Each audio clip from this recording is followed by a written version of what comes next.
Pinatutupad na ng pamahalaang lungsod ng Dipolog ang Memorandum Circular Number 2026-006 ng Department of Interior and Local Government o DILG na naglalayong alisin ang mga pangalan, larawan at iba pang pagkakakilala ng mga opisyal ng gobyerno sa mga proyekto at ari-arian ng pamahalaan.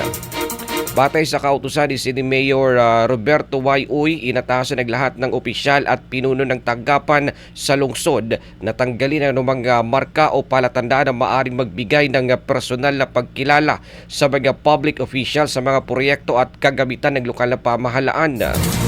Kabilang sa mga dapat alisin ang mga nakalagay na tarpaulin, signage, service vehicles at iba pang materyales na may larawan, pangalan, initials o pirma ng ospital or opisyal. Layunin nitong maiwasan ang paggamit ng proyekto ng gobyerno para sa personal na promosyon.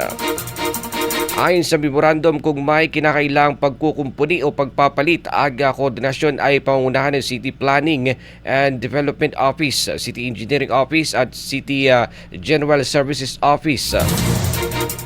Ang nasabing direktiba ay alinsunod sa DILG Memorandum Circular Number 2026-006 na nilagdaan ni DILG Secretary Juan Victor Sirimulia noong Enero 29 na nagbabawal sa paglalagay ng pagkakakilanlan ng mga opisyal sa mga proyektong pinondohan ng gobyerno.